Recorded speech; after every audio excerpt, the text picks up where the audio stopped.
this time not to be with you. I am virtually, but I wish I was there in person. It's an important gathering of civil society, and the specific segment that you've asked me to join in is special because it's about the intergenerational dialogue. And for me, this is what it's about. It's about handing this baton over to the youth to discuss the post-2015 agenda.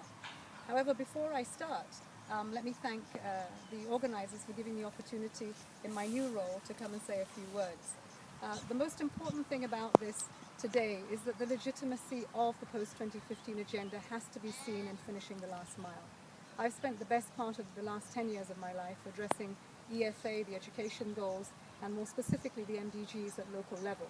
And I can tell you that there have been many challenges, but also successes, and we have an opportunity to go that last mile, save a lot more lives, get a lot more girls into school, and give people access to drinking water, safe drinking water at that. Today's discussion will look around to see what is it that we really want to discuss about the post-2015 agenda.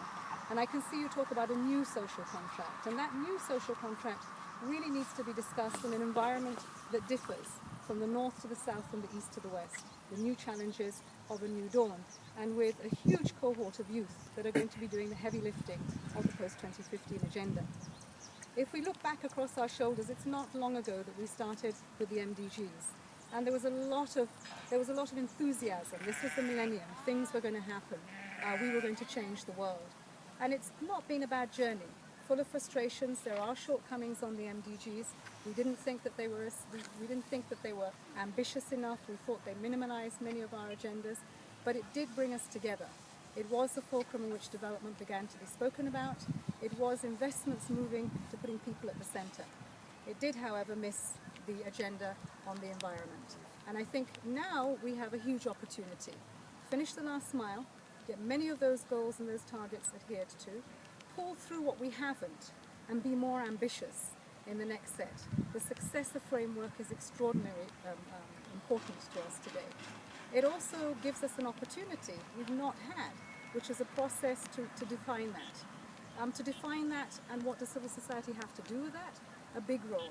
You said a new social contract, and we need to mean that in every way. We need to take the lessons of what has been learned in terms of partnerships, service delivery, engaging with advocacy on the ground, and saying, how do we inform this process that is said to be inclusive from the get-go, bringing our lessons, bringing our science, bringing best practice, good practice, bringing the challenges, the shortcomings, the practical things that we couldn't do, that we tried to do, to voices of the poor onto the agenda in a real way that we will recognize the agenda when we come to 2015, not that we will look at it, take it back, and discuss it for 5 years before trying to implement it. The opportunities that we put in place from the UN system are numerous. I mean, the first, of course, is the UN Development Group, who have put together the UN country consultations in more than 50 countries.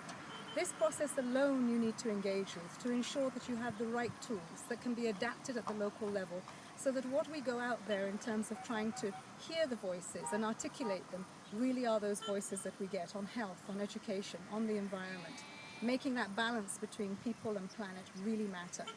And this is not going to be easy. The time is short, but the opportunity is great. There are also thematic consultations, and we mustn't forget about those, because those really contain many of the issues that worry us today as we try to put people and keep them at the center of the development agenda. And they will be different from India to Nigeria to the UK to Turkey. They will all be different, and we need to make sure that those voices are heard, not just heard by it, but articulated in a really genuine way, one that is credible. How representative are we going to be when we go through this whole process? It's not so much that I look around me today.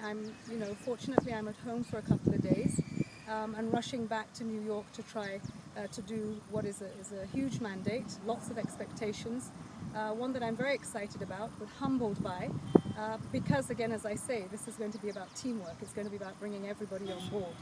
But I look to my left, and this is a model primary school. And while I can congratulate my country for putting more classrooms down, building more primary schools, I have to say that the remaining challenge is about the quality of education. and how many children are passing through an education and learning and being taught? How are we empowering teachers so that they can give that skill set to our children whose foundation is critical? But I also look to my right, and you'll see just over there, those are cattle. It's a tribe that I come from. And while I look at that, it's not so much what the cattle signify, but it is very much about the nomadic folk. Those children that don't have a chance to go to a classroom that you see on our left, but in fact are spending the day tending their cattle. And how do we make that real for them in real terms? The opportunity for us to make this a success comes once in a lifetime. We keep saying this is a new dawn, a new social contract, but we have 3 years to finish the job we started. We have 3 years in which to engage with what kind of a future we want, what kind of a future we deserve, and what kind of a future many need and don't even have the luxury to think about those wants. And this is what I would like to challenge us all to. We're always talking about the call to action, and right now the action should have started yesterday. Where it hasn't, I hope it will start today. But let's make sure that we make it meaningful, that we go beyond the rhetoric, we go beyond the advocacy, that we put tangible things down in front of those that will negotiate this to make our world a better place. And it is incumbent upon us that have been there before to try to hand over that baton in a manner in which you can hit the ground running in 2015.